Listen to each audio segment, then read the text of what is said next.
Hello students. Starting with the first chapter, which is infrastructure management system and the policy for the smart city.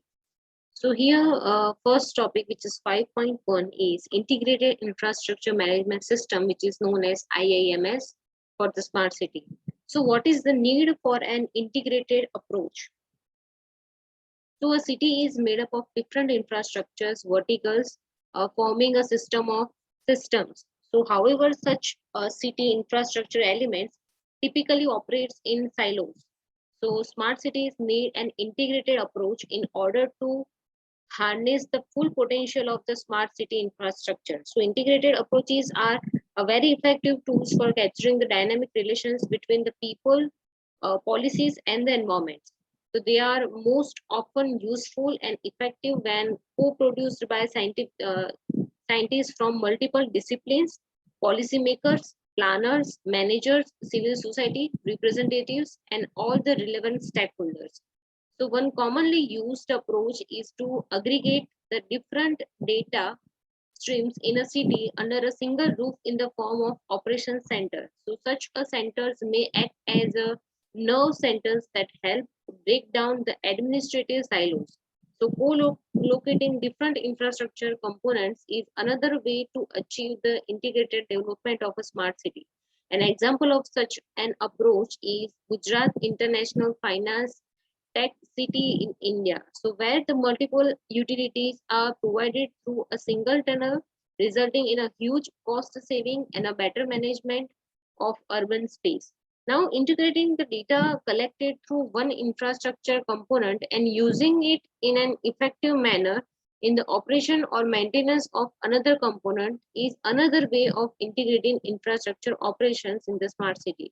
So this approach is used, for example, in Eindhoven, Netherlands, where the data generated from the smart city traffic management system is used to predict and identify the dangerous road conditions and traffic density. So, finding such a smarter integrated approaches to the infrastructure development may establish the foundation for the conceptualizing infrastructure system for the cities. So, horizontal as well as vertical integration is key to creating value and intro interoperability. So electric grids, gas or heat or water distribution systems, public and the private transportation systems, uh, right.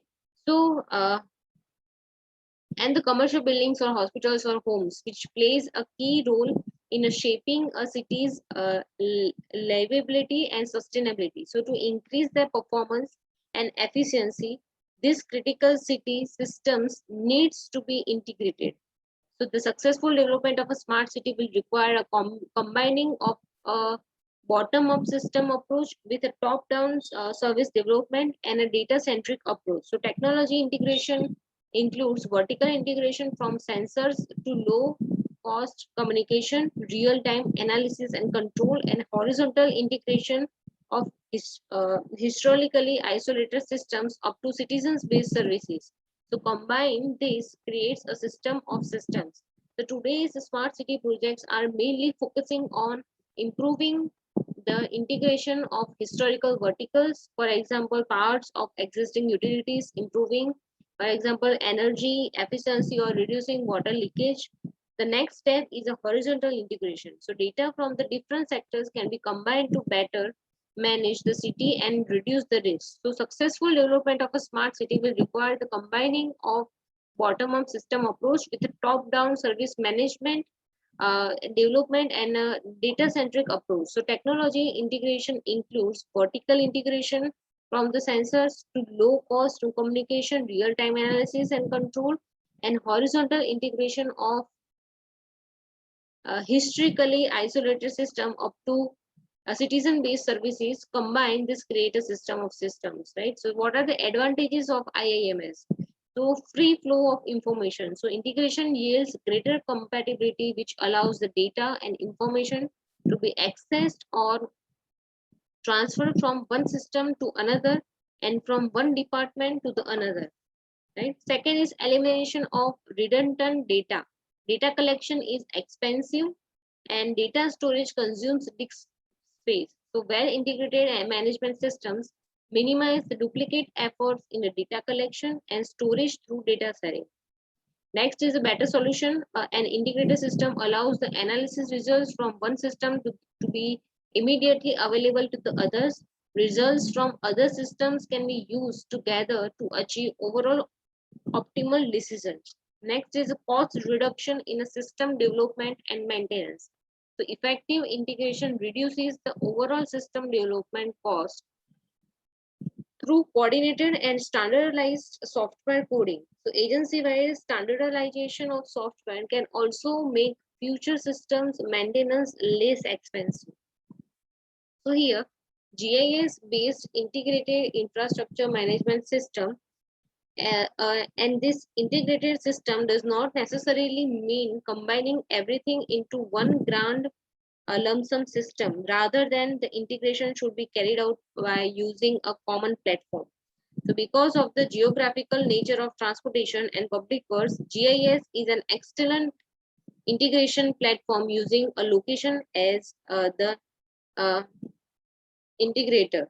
So it should be made clear that integration does not mean the creation of huge and complicated systems simply by lump sum combination. Rather, it represents a process where all the components of a system are logically linked together on a common platform using a modular approach. So the concept of integrated infrastructure management system is illustrated in the below figure, where the GIS is integration platform using a geographical location as the integrator.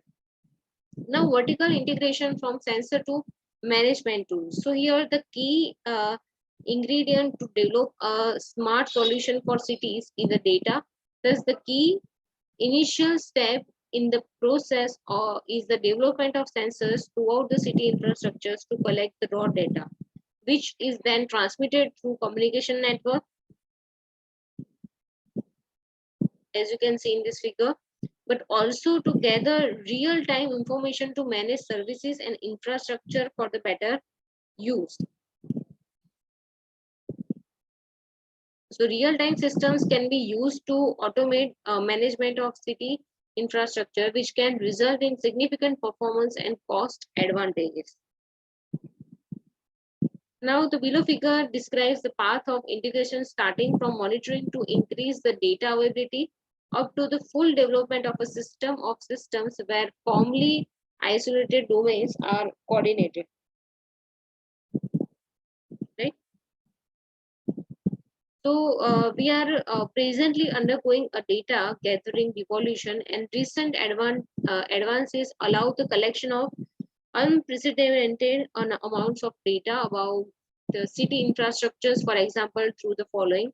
First one is pervasive sensors, which enable cities to collect measurements of data about energy, water, transportation, and building systems in the real time. Next is low cost communication, and the new communication protocols greatly simplify the information flows and reduce the cost of gathering data collected by the sensors. So protocols such as Zigbee and Bluetooth growth in a machine-to-machine networks, as well as continued improvement in a wireless and wired line communications technologies, enable cities to affordably collect data from a widely distributed networks of sensors. So real-time management system automates the control of infrastructure system, improving the efficiency by optimizing performance. Advanced analytics makes use of the large amount of raw data that is collected and translates it into actionable intelligence, which a city can use to improve the performance of its infrastructure, right? So once all of these factors are in place, cities can further leverage them to create value by applying advanced analytics tools to support optimizations, as well as provide data back to the city residents through public services, which improve their daily lives in the city. So by measuring performance of the city infrastructure systems, the city Authorities can identify the problem areas and track the effectiveness of solution in achieving the city's long-term goals. Right?